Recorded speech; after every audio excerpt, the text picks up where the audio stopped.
Oi gente, tudo bem? Eu sou a Ju, vou ser professora de literatura de vocês esse ano.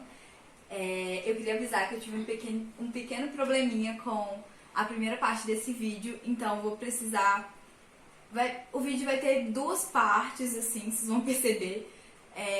Bom, eu vou falar um pouco sobre as escolas literárias nesse vídeo, a partir da Idade Média, as principais que caem no Enem, e também para vocês terem um contexto. Mas hoje estou dando só uma pincelada nas escolas literárias, então não vou falar tantos detalhes. Depois nós vamos ter uma aula mais completa sobre cada uma delas. Bom, a primeira delas é o trovadorismo.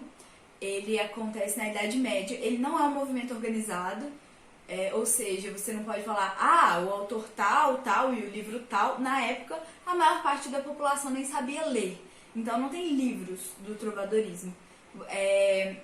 Os poemas eram poemas podiam ser de amor ou amizade, cantigas de escárnio e cantigas de maldizer. E como eu já disse, cantigas, elas eram apresentadas ao público, que era iletrado, por meio de menestréis e cantores que compunham e cantavam para divertir o povo. Então era assim que esse tipo de literatura chegava nas mãos, das pessoas.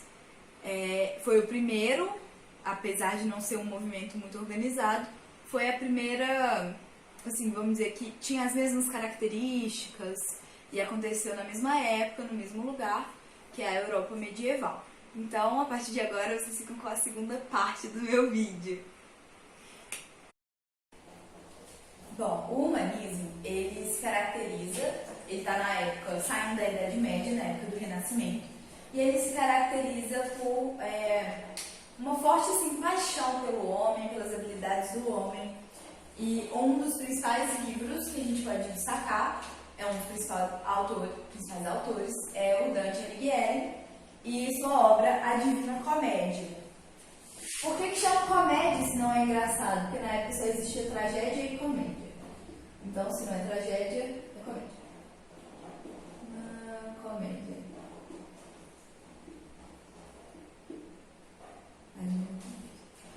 Bom, nesse meio tempo, ainda na Europa, ainda estava no humanismo quando aconteceu o achamento do Brasil. Eu descobri que não se fala descobrimento, o achamento do Brasil.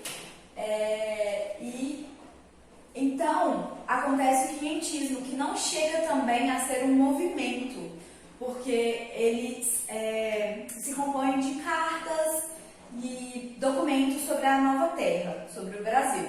Então, o mais famoso, a carta mais famosa é a carta de Pero Vaz de Caminha ao rei de Portugal, que fala, descreve o Brasil.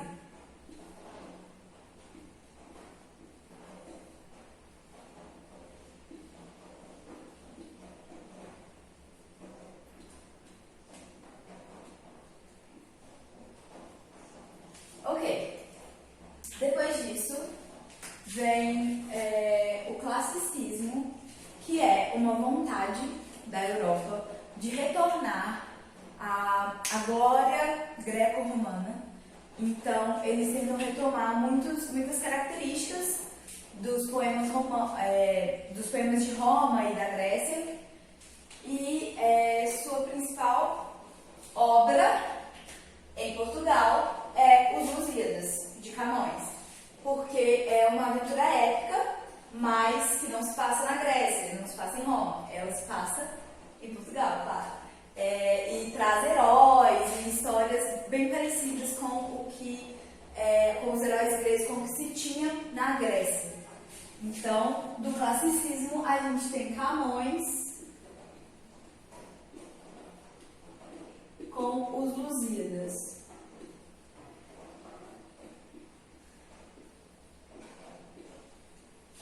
Ok? Bom, então essas são as principais escolas literárias de Portugal que a gente tem que se preocupar para o Enem. Algumas pessoas acham que o quinhentismo marca o início da literatura brasileira, mas isso não faz muito sentido. Por quê? a literatura, só porque foi escrita na terra do Brasil, significa que é brasileira? Então, na verdade, muitos movimentos aqui vão se perguntar, a gente já é literatura brasileira? Então, o quientismo eu não considero literatura brasileira porque foi escrito por um português e, bom, o que você pode dizer, né, de estilo? O estilo brasileiro é esse, escrever cartas para o rei? Não faz sentido, né? Bom, então vamos para o nosso primeiro movimento, que foi escrito por pessoas daqui, né? Se você conhece Ouro Preto, você já conhece um pouquinho do Barroco, porque o Barroco foi um movimento muito grande nas artes, na arquitetura, e tem um correspondente europeu, claro, mas a gente vai focar no brasileiro. No Barroco, a gente pode destacar, né, o Barroco ele traz muito a dualidade entre o sagrado e o profano, eles se perguntam muito sobre isso, entre outras coisas, como hoje só uma pincelada, né? Do Barroco, o principal autor que a gente vai destacar é o Gregório de Matos, habilidade de Boca do Inferno, porque por causa dos seus poemas ácidos sobre sociedade e vários outros temas. Depois do Barroco, e em contrapartida ao Barroco, vem o Arcadismo, que é a vontade do brasileiro agora de voltar para a Grécia, para a glória dos tempos greco-romanos. Então, se no classicismo eram os portugueses, agora os brasileiros também têm essa vontade. Podemos destacar aqui o poema Marília de Dirceu,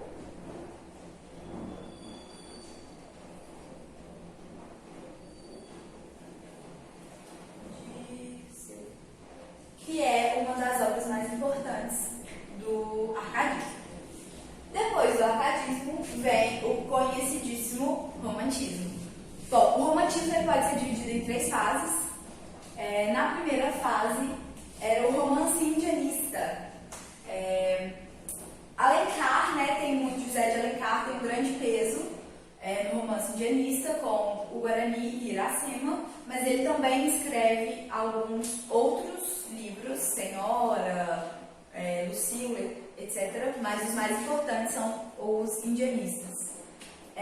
Em segundo lugar, não, o segundo movimento é o mais conhecido, a segunda fase, que é a geração ultrarromântica, ou seja, aquele morrer de amor, a idealização da mulher, etc. E a terceira fase, que é a fase condoreira, que é a fase que queria ir além de tudo que já tinha sido feito, e além no sentido social. Então, a gente vai destacar o romantismo de José de Alencar,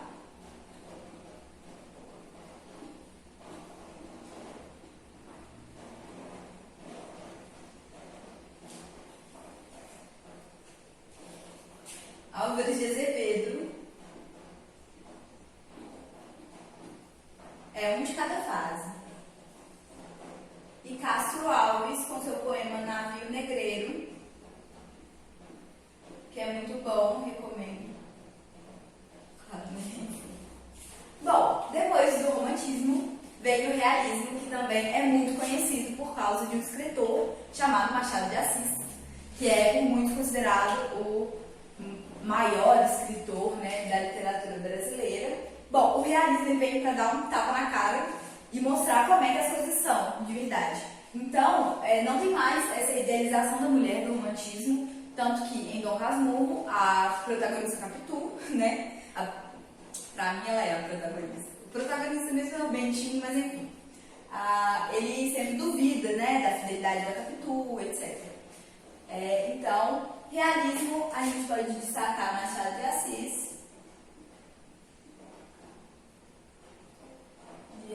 Está ficando meio embolado, mas é isso aí. Machado de Assis com seus livros Dom Casmurro e Memórias Póstumas de Brás Cubas. Depois disso, chega o naturalismo. O naturalismo, ele vai pegar as características do realismo e acentuar, porque ele já mostra o homem como um animal. Ele mostra o homem em toda a sua brutalidade. o principal livro que a gente pode destacar é O Cortiço, do Aloysio de Azevedo.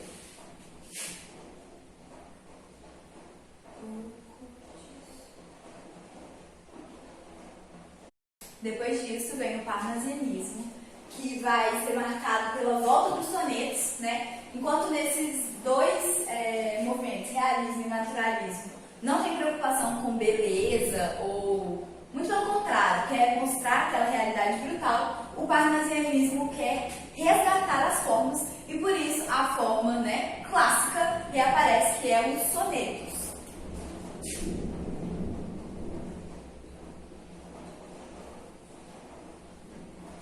Eles se preocupam muito com o efeito do poema. Depois disso, o principal dos parnasianos é Olavo Bilac, com seu poema Via Láctea, que é muito bonito também.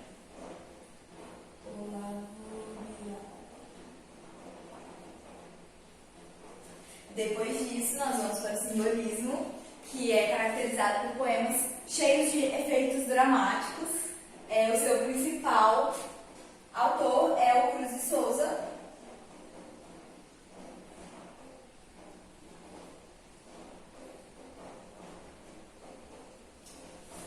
E, por fim, chegamos ao modernismo, que vai repensar tudo isso e vai tentar criar, mais uma vez, uma arte e uma poesia, literatura realmente brasileira.